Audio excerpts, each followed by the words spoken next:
Human was forced to marry an alien woman, 33 years older. No one expected what happened. Adam Steele cursed vehemently under his breath as the alien guards shoved him forward with brutal force. The frigid metal floor of the Altarian detention center bit mercilessly into his knees, his wrists raw and bleeding from the crackling energy cuffs binding them behind his back. "Reconnaissance Specialist Adam Steele of Earth," announced the towering, sapphire-skinned official standing imperiously before him. "You stand accused of unauthorized entry into restricted Altarian territory, espionage against the sovereign Altarian dominion, and egregious violation of Interspecies Treaty Code 5591. Adam kept his face stoically neutral, despite the suffocating panic rising in his chest. The mission had gone catastrophically sideways the moment his stealth craft malfunctioned near Altar 4's turbulent atmosphere. What should have been a straightforward data-gathering operation had transformed into a diplomatic nightmare. "The penalty," continued the official, his voice echoing ominously in the vast chamber, "is death by neural dissolution, or," the alien's metallic silver eyes narrowed dangerously, "permanent servitude to the Dominion." "Go to hell," Adam spat venomously, earning another vicious shove from the guards. The official's thin lips curled in what might have been cruel amusement. "Your Earth bravado is duly noted, human. However, your choice has grave consequences beyond yourself. Your death would violate the Terran-Altarian non-aggression pact. Your people's colonies on Proxima Centauri would be devastatingly vulnerable." Adam's blood ran ice cold. This wasn't just about him anymore. There is perhaps a third option. The voice came from behind the official, low, hauntingly melodic yet commanding. The guards straightened immediately, and even the official stepped aside with profound deference. A female Altarian emerged from the shadows. Unlike the others whose skin ranged from pale blue to turquoise, hers had a distinctive silvery sheen that marked her as ancient nobility. Her platinum white hair was pulled back in a severe ponytail that emphasized her aristocratic cheekbones and elegantly pointed ears. The dark blue, nearly black uniform she wore bore insignia Adam recognized from intelligence briefings. A general, and not just any general. General Ara Valera, the official acknowledged with a deep bow. The name hit Adam like a devastating punch to the gut. The infamous Valera, who had led the Altarian forces during the brutal Orion conflict. The legendary strategist who had systematically outmaneuvered Earth's finest military minds. She approached Adam with movements fluid and predatory. Up close he could see the delicate lines around her eyes, the subtle markers of age that humans might miss if they didn't know what to look for. Intelligence had her at 63, ancient by human standards, but merely mature for her extraordinarily long-lived species. "I invoke the sacred right of clemency," she announced, her penetrating gaze never leaving Adam's face. The official looked genuinely stunned. "General, this is highly irregular." "I am well aware of our laws, Administrator Krell," she cut him off sharply. "The right of clemency allows any citizen of appropriate rank to claim responsibility for an offender through formal union." "I claim this, human." Adam's jaw dropped. What the hell does that mean? Ara's expression remained infuriatingly impassive. "It means, human, that I am offering to marry you under Altarian law. This would spare your worthless life and prevent catastrophic interspecies conflict." "Marry?" Adam couldn't keep the visceral disgust from his voice. "Lady, I don't even know you."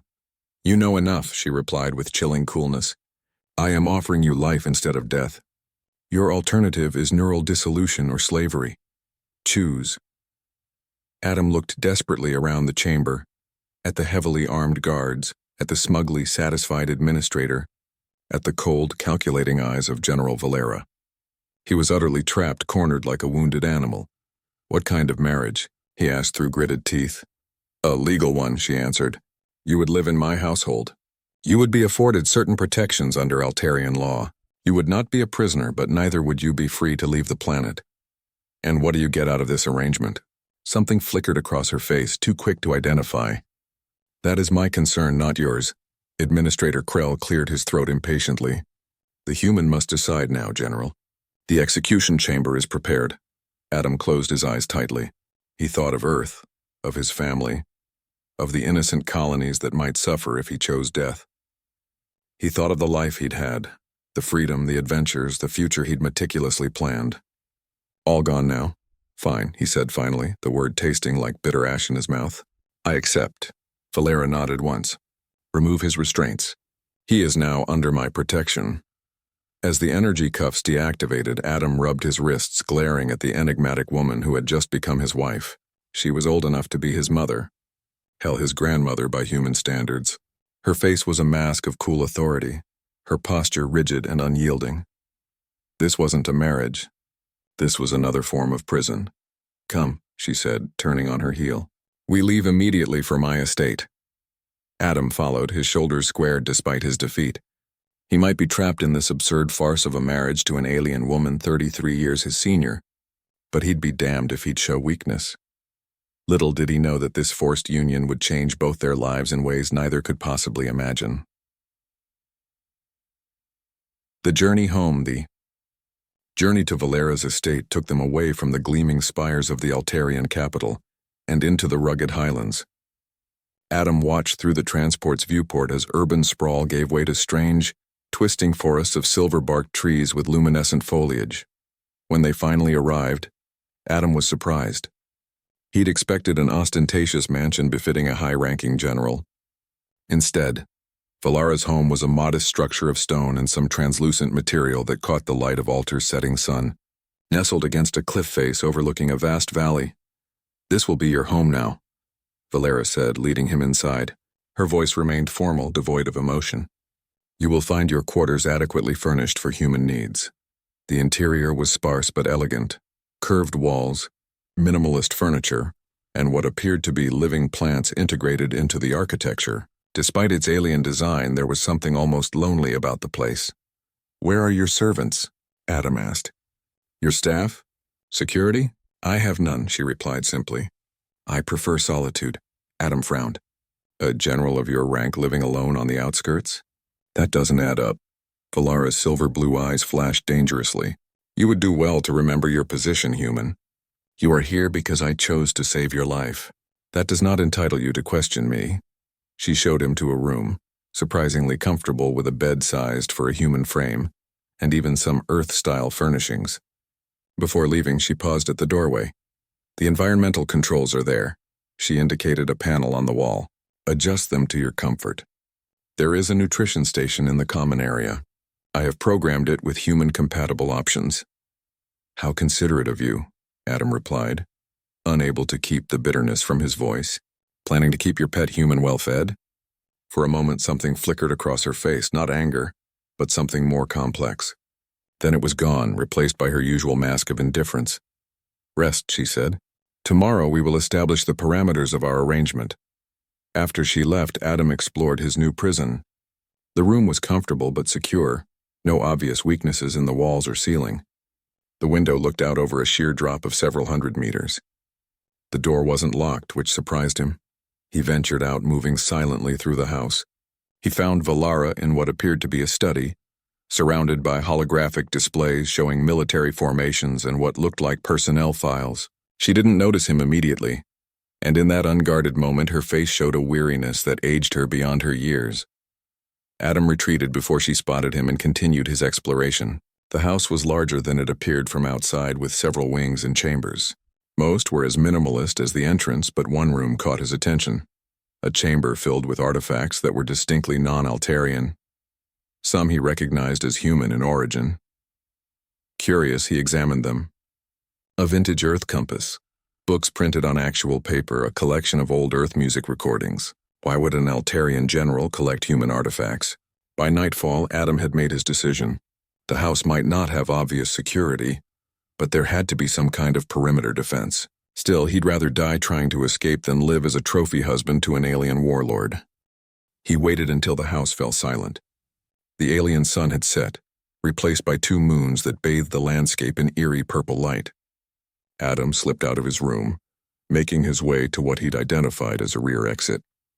To his surprise, it opened without resistance. Too easy, he thought, but pressed on anyway. The night air hit him like a physical force, colder than he'd expected, carrying strange scents that made his head swim. He pushed forward, heading for the tree line where the silver forest began. He'd made it perhaps 50 meters when the ground beneath his feet began to shift. What he'd taken for solid earth suddenly liquefied, becoming a viscous substance that clung to his boots. Each step became harder than the last until he was effectively immobilized. "The reactive soil responds to unfamiliar biological signatures," came Valera's voice from behind him. "A defense mechanism, not a trap, though the distinction matters little to you at the moment." Adam turned as best he could to face her. She stood on a path of stable ground, wearing a simple robe, her white hair loose around her shoulders. Without her uniform and severe hairstyle, she looked different. Still alien, still older, but somehow more approachable. "Did you really think I would not anticipate an escape attempt?" she asked. "Worth a shot," Adam replied, trying to maintain his dignity while sinking slowly into the alien soil. To his surprise, Ara approached, stepping onto the reactive soil, which remained solid beneath her feet. She extended a hand. "Come, before the cold affects you. Human physiology is ill-suited to Altarian nights." Adam hesitated, then took her hand.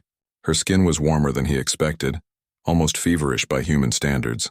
She pulled him free with surprising strength. "Why aren't you angry?" he asked as they walked back to the house. "Anger would be illogical. You acted as any captured being would." Inside, she led him not back to his room, but to a central chamber where a heating element glowed softly in the center. "Sit," she said, gesturing to a cushioned platform. "You need warmth," Adam obeyed, too cold to argue. Valara disappeared briefly, returning with a steaming cup of something that smelled vaguely like cinnamon. "Drink. It will help regulate your temperature." He took a cautious sip. It wasn't unpleasant, sweet and spicy with an herbal aftertaste. "Why do you live alone?" he asked suddenly. "Why are there no other Altarians here?" Ara was silent for so long that Adam thought she wouldn't answer. When she finally spoke, her voice was quieter than he'd heard before. "Because they fear me," she said simply. "Or they hate me. Sometimes both. You're a war hero. I've read the intelligence briefs. I am a necessary evil," she corrected. "I won battles they needed won, using methods they prefer not to acknowledge."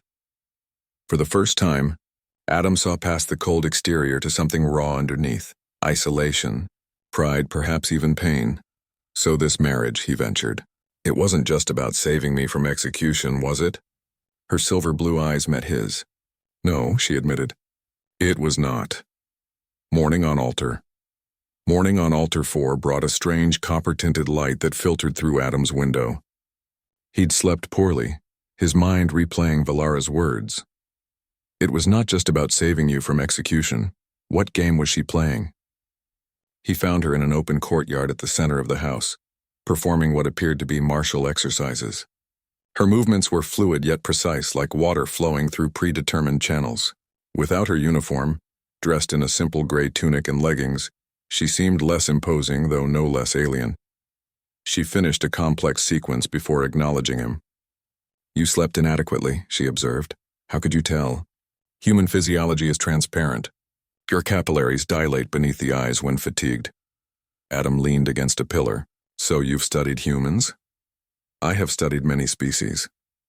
She picked up a towel, dabbing at her neck where a faint sheen of moisture had gathered. "It is necessary for effective command." "And what have you learned about us?" Ara considered him with those unsettling silver blue eyes. "That you are contradictory creatures, physically weaker than many species yet inexplicably resilient, technologically primitive yet advancing at rates that alarm the Galactic Council, emotional to a fault yet capable of rationality that surprises even Altarian logicians." Is that a compliment or an insult? Neither. It is observation. She gestured to a low table where a simple breakfast awaited. "Join me." Adam hesitated, then sat across from her. The food was unfamiliar but not unpleasant, something like fruit with the consistency of cooked grain. "I have a proposal," Valara said after they had eaten in silence for several minutes. "Another marriage?" Adam quipped. The corner of her mouth twitched, almost a smile. "An exchange. I will teach you what you need to survive on Altar, our customs, defenses, social structures. In return, you will share your knowledge of human tactics and culture." Adam set down his utensil. "Why would you want that? Your people clearly have the technological advantage." "Technology is not everything," she replied. "During the Orion conflict, your Earth forces were outgunned, outmanned, and surrounded. By all logical calculations, you should have been annihilated within days. Yet we held for 3 months and forced a stalemate," Adam finished. Valara nodded. It defied all our strategic models. I wish to understand how. Adam studied her. There was something she wasn't saying, some deeper motivation behind this exchange. What's the catch? No catch. Simply an opportunity for mutual benefit. You are here indefinitely. Would you prefer to remain ignorant of your new world? Put that way, he didn't have much choice. Fine, but I have conditions. I want access to communications to contact Earth and let them know I'm alive. Impossible, she said immediately. The Dominion monitors all outgoing transmissions. Your presence here is politically sensitive. Then I want freedom to move around the property without soil trying to eat me. Granted, I will program the defense systems to recognize your biometric signature. And I want the truth, Adam added. About why you really married me. Valara's expression hardened. That is not part of our exchange. Then no deal. They stared at each other across the table, a silent battle of wills. Finally, Ara inclined her head slightly. Very well. One truth for one truth. A fair exchange. You first, Adam insisted. Ara set down her cup with deliberate care. I married you because I needed a human perspective that was not filtered through Dominion intelligence. Our leadership has miscalculations regarding your species. These could lead to costly errors. You're using me to spy on humanity. Adam felt his anger rising. I am using you to understand humanity, she corrected. There is a difference. Now your truth.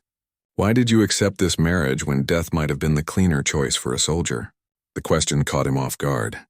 He'd expected something about Earth's defenses or military capabilities. He paused, considering a lie, then decided on honesty. I'm not ready to die. And I thought, maybe eventually I could escape. Honesty, she noted with approval. Rare in a captive. I'm not a captive.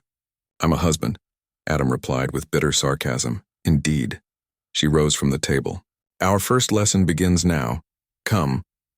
She led him to a room he hadn't explored the previous night, a chamber with walls that seemed to shift and change, displaying three-dimensional maps and diagrams. This is a teaching space, Guan, she explained. Today I will show you the reactive defenses of Alter 4, not just my estate, but the planet itself.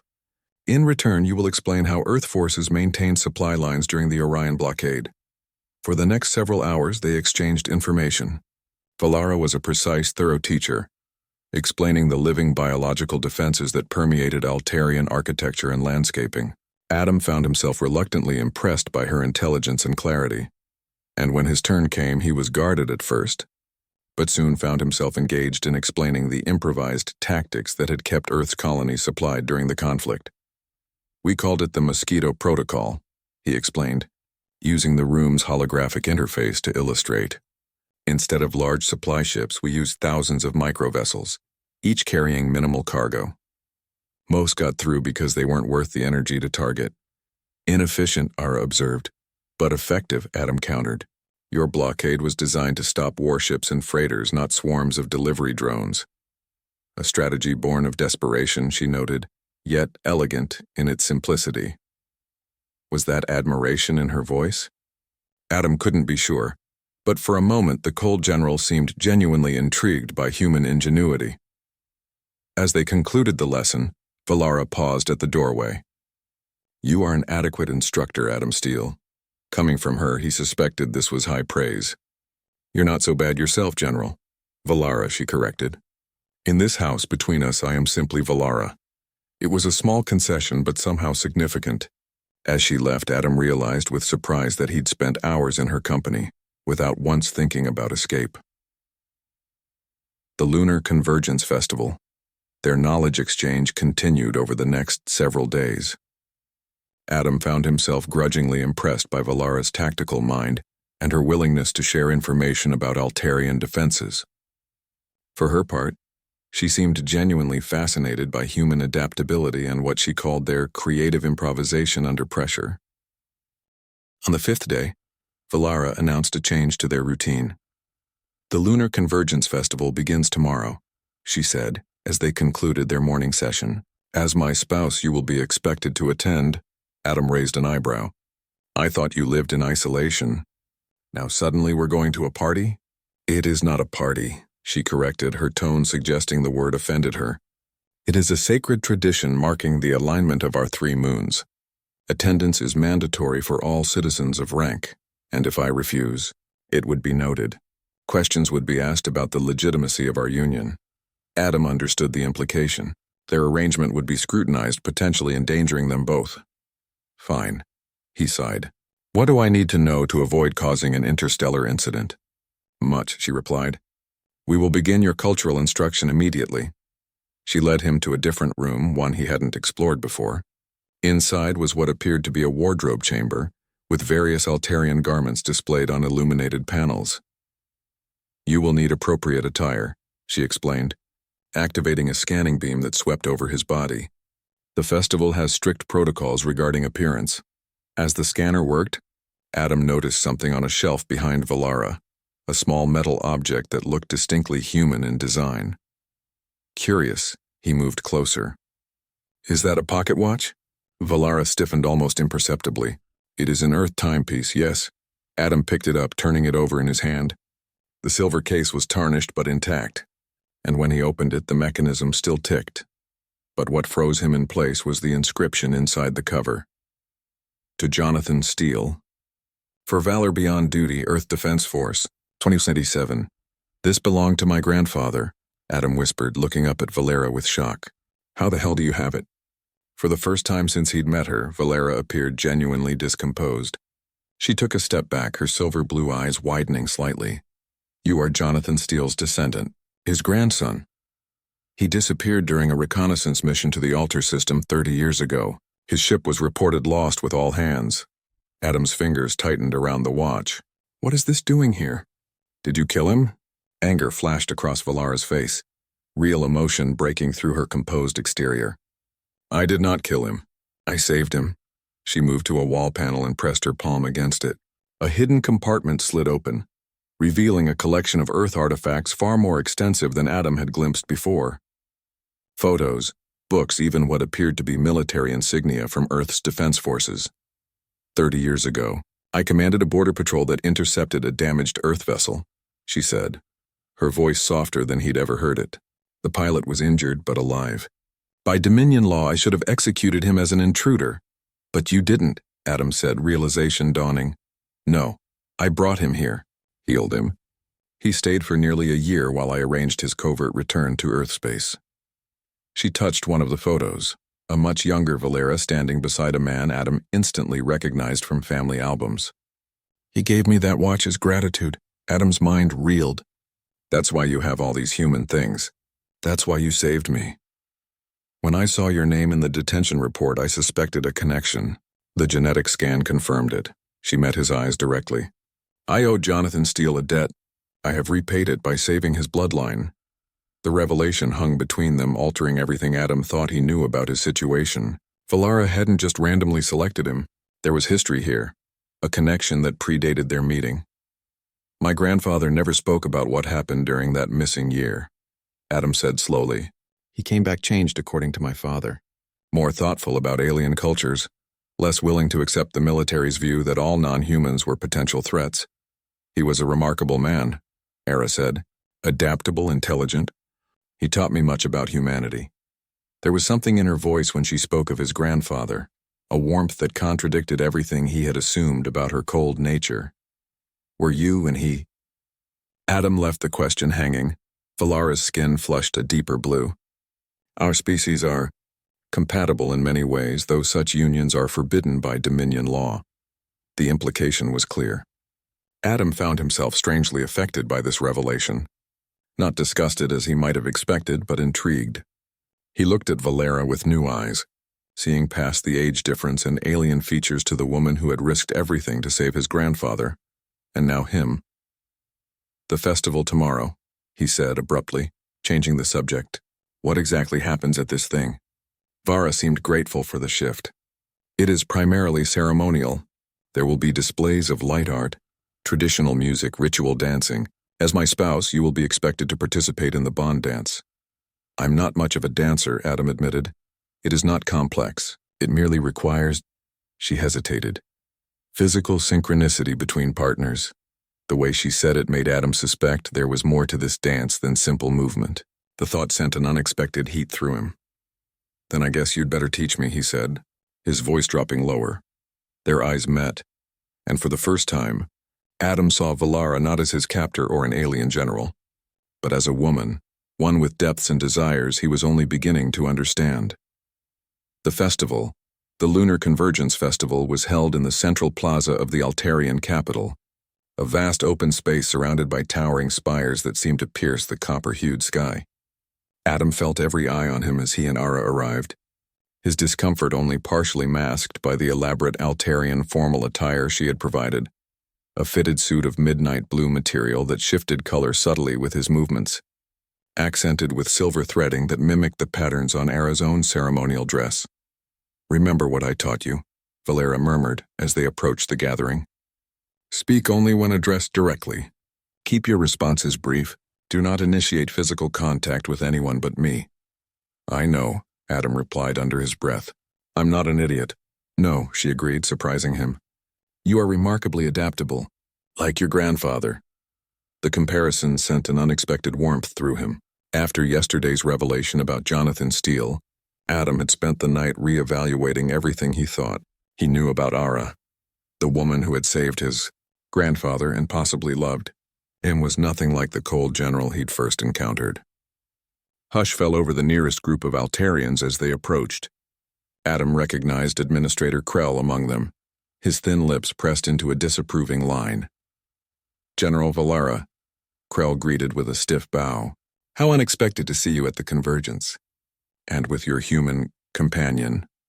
"Husband," Valara corrected firmly, "as recognized by ancient law." Krell's gaze slid to Adam, cold and calculating. "Indeed.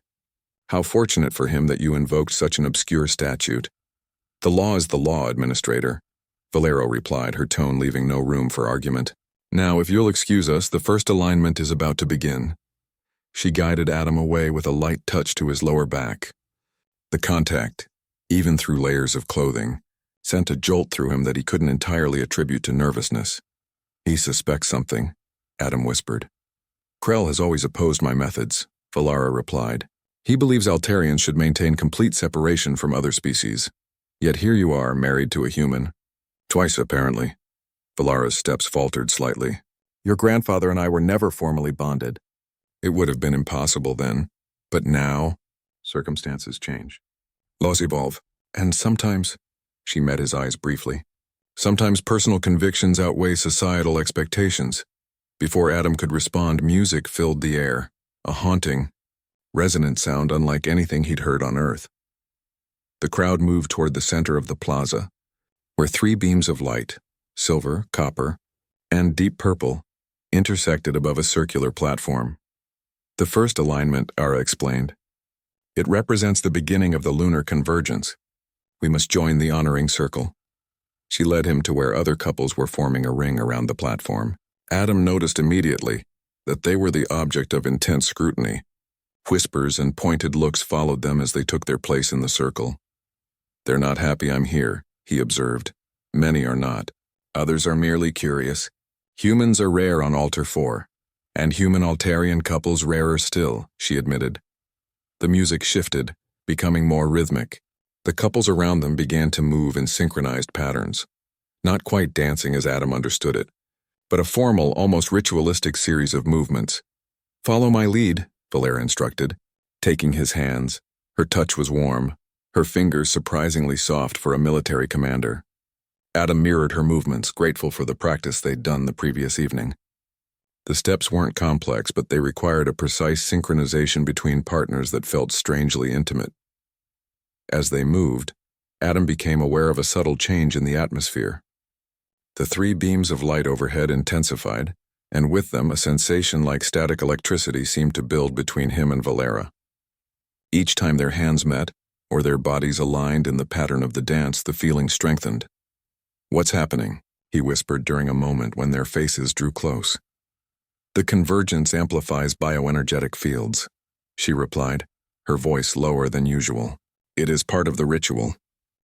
Adam suddenly understood why she'd been reluctant to explain the full nature of the bond dance. This wasn't just a ceremonial movement. It was creating a genuine physical response between them.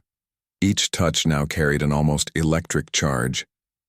And he found himself increasingly aware of Ara, not as an alien general but as a woman. Her scent, the grace of her movements, the unexpected softness of her skin against his. The music intensified, and with it, the dance became more intricate. Partners moved closer, their bodies aligning in ways that mimicked the convergence of the moons overhead. Adam found his heart racing as Valera's form pressed against his, her silver blue eyes locked with his own. "This is more than just a dance, isn't it?" he managed to ask as they turned together. "The convergence celebrates union in all forms," she replied, her voice husky. "Cosmic, spiritual, physical." The implication was clear, and Adam was surprised to find himself responding, not with revulsion, but with a growing desire.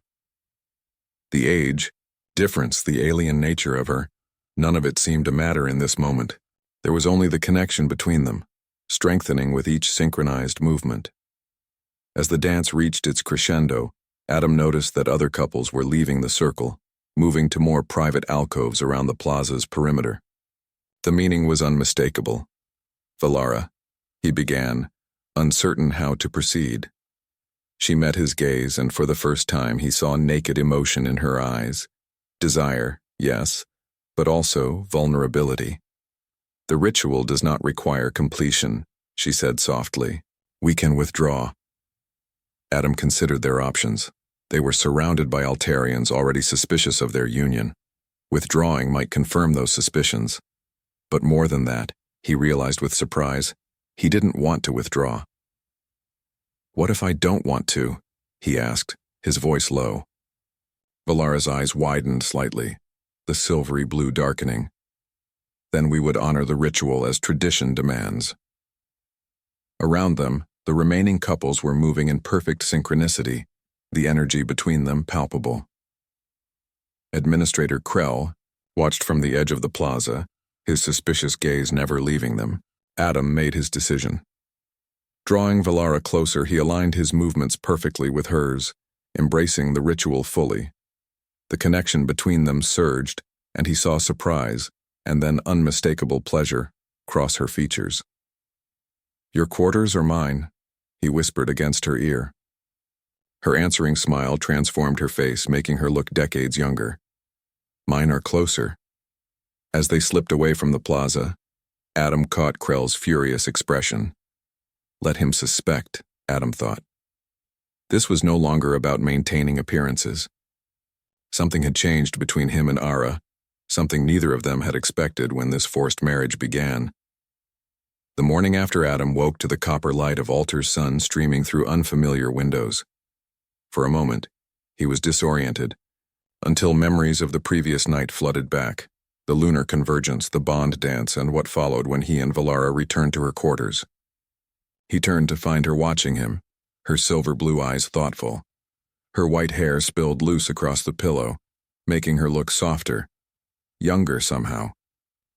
"You're staring," he said with a small smile. "Observing," she corrected.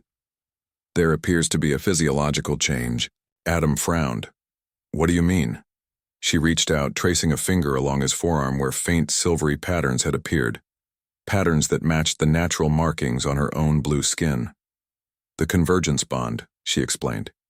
"It sometimes creates a bioenergetic resonance between partners, but it's extremely rare between different species. I've never seen it manifest physically before." Adam examined the delicate patterns. They didn't hurt or itch, and in fact he wouldn't have noticed them if she hadn't pointed them out. "Is it dangerous?" "No," she said, her voice softer than usual. "But it is significant. It suggests a compatibility between us that defies conventional Altarian science." Adam felt an unexpected surge of pride at that, humans defying alien expectations. It was practically a species trait at this point. "So last night wasn't just the ritual affecting us?" he asked. Valera's skin flushed a deeper blue. "The convergence may have amplified what was already present, but it cannot create what does not exist." The admission hung between them, an acknowledgement that whatever had happened wasn't simply alien biology or ritual magic. There was something real between them, something neither had anticipated when their arrangement began. Before Adam could respond, an urgent chime sounded throughout the room. Valara was instantly alert, all softness vanishing as she rose and activated a communication panel. "General Valara," she answered, her voice once again the cold commander's tone he'd first encountered. "General," came a formal voice. "Your presence is required immediately at Central Command, by order of the High Council." "Understood. I will arrive within the hour." As the communication ended, she turned to Adam, her expression grave. "Something has happened." "Krell?" Adam guessed. "Possibly." She was already donning her formal uniform. "Get dressed. You're coming with me." "Is that wise?" "If they're already?" "Suspicious. If they're questioning my loyalty, leaving you unguarded would be a tactical error," she said. "Besides the bond markings, they may provide an unexpected advantage." Adam didn't fully understand, but he dressed quickly in the formal attire from the previous night. As they prepared to leave, Valara surprised him by taking his face in her hands and pressing her forehead to his, an Altarian gesture of intimacy he recognized from their cultural lessons. "Whatever happens," she said quietly, "know that I do not regret what has grown between us." The journey to Central Command was tense and silent. They arrived to find the massive structure surrounded by additional security forces. Inside, the atmosphere was charged with barely contained hostility as they were escorted to the High Council chamber. Administrator Krell stood before a semicircle of senior Altarian officials, a triumphant gleam in his eyes as Adam and Valara entered. "General," Krell said with mock deference, "how good of you to join us, and with your human companion." "My husband," Valara corrected firmly, "as recognized under ancient law." "Yes, about that," Krell replied, activating a holographic display. "We've been reviewing your unusual arrangement. It seems the marriage was conducted with remarkable haste, immediately following the humans' capture. One might almost suspect ulterior motives. The law allows for the right of clemency," Ara stated. "My motives are irrelevant." "Are they?" Krell turned to the council. "Esteemed members, I submit that General Valara has been compromised. This is not her first inappropriate contact with humans. There is evidence she harbored another Earth agent 30 years ago. One Jonathan Steele." Adam felt Valara stiffen beside him, but her face remained impassive. "Furthermore," Krell continued, "I believe her tactical decisions during the Orion conflict were influenced by this human contamination. She deliberately avoided strategies that would have resulted in total human defeat." One of the council members leaned forward. "These are serious accusations, Administrator. What evidence supports them?" "A full investigation of her residence has revealed numerous Earth artifacts," Krell replied smugly, "and more damning. Medical scans from last night's convergence show an unprecedented bioenergetic bond has formed between her and this human. Proof of contamination." Adam's gambit Adam had heard enough. Stepping forward despite Valera's warning hand on his arm, he addressed the council directly. "With respect, I'd like to speak." The council members exchanged surprised glances. It was clearly unusual for a non-Altarian to address them directly. "The human may speak," the central figure finally said. "You call it contamination, I call it evolution," Adam began. "Yes, General Valara saved my grandfather 30 years ago. Yes, she chose to marry me rather than execute me. But have you asked yourselves why?" He rolled up his sleeve, displaying the silver markings that had appeared overnight. "This bond isn't contamination. It's proof of compatibility. Proof that humans and Altarians aren't as different as you've been led to believe." Murmurs spread through the chamber. Adam pressed his advantage. "Administrator Krell claims the general was compromised during the Orion conflict, but consider this. Her strategies prevented a total war that would have decimated both our species. She saw what you couldn't. That cooperation offers more than conquest ever could." "Preposterous," Krell sputtered. "Humans are primitive, emotional creatures." "Exactly," Adam interrupted. "We're emotional. We're adaptable. We think outside your rigid structures, and that terrifies you, doesn't it, Administrator? Not because we're a threat, but because we represent change." The council chamber had fallen silent. Even Ara was watching him with something like wonder in her eyes. "I propose a demonstration," Adam continued boldly. "A tactical simulation. Pit your best strategists against a human approach. See for yourselves what General Valara already knows, that human thinking can complement Altarian precision, not contaminate it." The council members conferred quietly among themselves. Finally, the central figure spoke. "An interesting proposal. General Valara, do you support this human suggestion?" Valara stepped forward, standing shoulder to shoulder with Adam. "I do, Counselor, and I volunteer to lead the demonstration personally." "Very well," the counselor decided. "The simulation will commence immediately. Administrator Krell, you will lead the opposition force." Krell's face contorted with fury, but he bowed stiffly. "As the council commands." As they were led toward the simulation chambers, Ara leaned close to Adam. "That was either brilliantly strategic or foolishly reckless," she whispered. "Maybe both," Adam replied with a grin. "Isn't that what you find fascinating about humans?" For the first time since he'd known her, Valara laughed, a genuine warm sound that transformed her face. "Indeed, perhaps that's why I keep marrying them."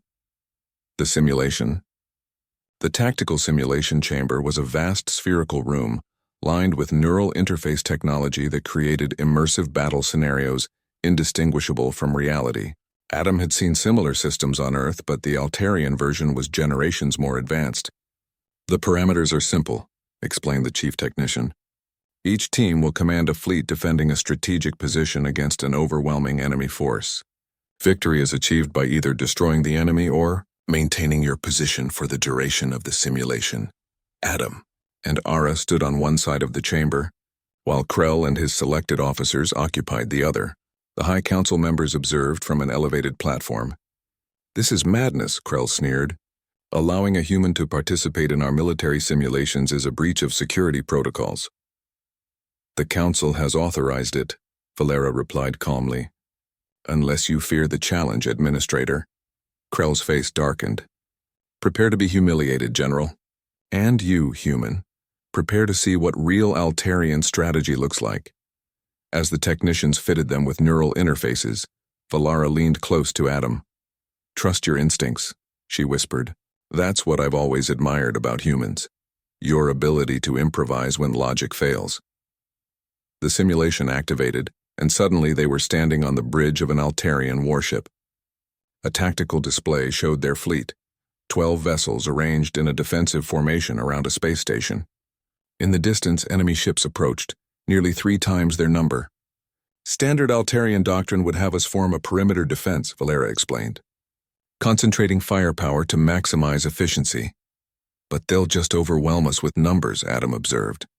He studied the tactical display, noticing a nearby asteroid field. "What if we hide half our ships in those asteroids? When they commit to attacking our visible forces, we hit them from behind." Ara considered this. An ambush. Unorthodox by Altarian standards, but potentially effective. They implemented the strategy, and as the battle commenced, Adam noticed something strange. The enemy tactics seemed specifically designed to counter their approach, as if they knew what was coming. "Krell's cheating," Adam realized. "He's monitoring our communications." Valara's eyes narrowed. "Then we'll communicate differently." She touched the silver markings on Adam's arm, then her own. The convergence bond, it might allow for more than just physical compatibility. Adam understood immediately. He closed his eyes, focusing on the connection between them. That strange resonance that had formed during the lunar convergence. To his amazement, he could sense Ara's thoughts, not as words, but as tactical impressions. They began coordinating without speaking, adjusting their strategy moment by moment. Their ships moved in perfect synchronicity, executing maneuvers that combined Altarian precision with human unpredictability. On the other side of the simulation, Krell grew increasingly frustrated as his advantage disappeared. "Impossible!" he shouted. "They can't be communicating. We're jamming all frequencies." The council members leaned forward, clearly intrigued by the unexpected development. As the simulation progressed, Adam sensed something changing in the parameters. The enemy ships were becoming more powerful, their weapons more destructive than the simulation had initially specified. "He's altering the program," Adam communicated through their bond. trying to force our defeat. Then we'll change the game entirely, Valara responded. Through their mental link, they devised a strategy no Altarian would ever consider. Sacrificing half their fleet in a kamikaze run that appeared suicidal, but created a chain reaction in the asteroid field. The resulting explosion engulfed the enemy armada, leaving Krell's forces in disarray. When the simulation ended, the chamber returned to normal. The council members were on their feet, their normally impassive faces showing clear astonishment. Unprecedented, the lead counselor declared. General Valara and the human have demonstrated remarkable tactical synergy. They cheated, Krell protested. They used some form of unauthorized communication. The only one who cheated was you, Administrator, Adam replied calmly. You altered the simulation parameters during the exercise. The system logs will confirm it. The chief technician quickly verified Adam's claim, and Krell's face contorted with rage. This proves nothing. The human is a contaminant. Their entire species is a galactic infection that must be contained. Enough! The lead counselor's voice echoed through the chamber. Administrator Krell, you are relieved of duty pending investigation into your conduct. As security officers escorted the fuming Krell away, the counselor turned to Adam and Valara. What we witnessed today cannot be ignored. The bond between you, this ability to communicate and coordinate beyond our understanding, it suggests possibilities we have not considered. Valara stepped forward. Counselors, for decades I have believed that Alter's isolation has limited our potential. My experience with humans, first with Jonathan Steele and now with Adam, has shown me that our species can complement each other in ways that strengthen us both. A compelling argument, the counselor acknowledged. What would you propose, General? A diplomatic mission to Earth, she replied without hesitation. With Adam as my partner and liaison.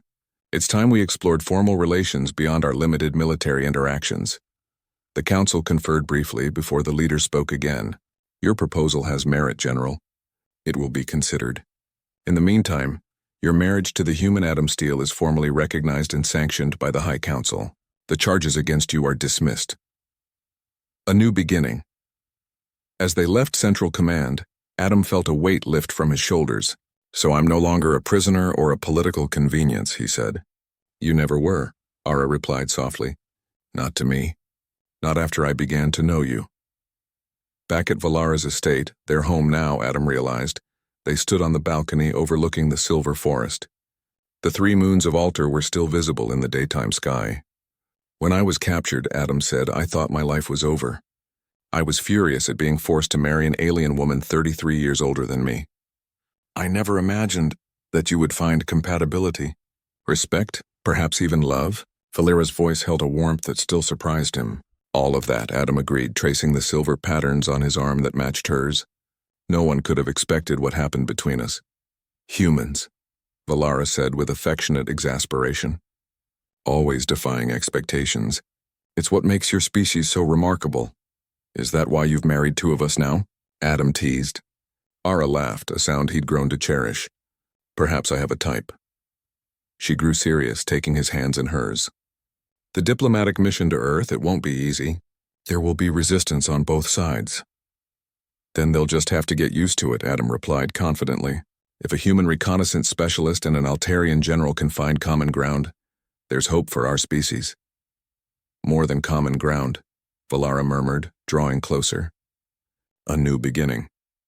As they sealed this promise with a kiss, Adam reflected on the strange journey that had brought him here. What had begun as a forced marriage to an alien woman significantly older than himself had transformed into something neither of them could have predicted. A bond that transcended age, species, and the cold calculations of politics. In the end, it wasn't Altarian technology or human resourcefulness alone that had changed everything.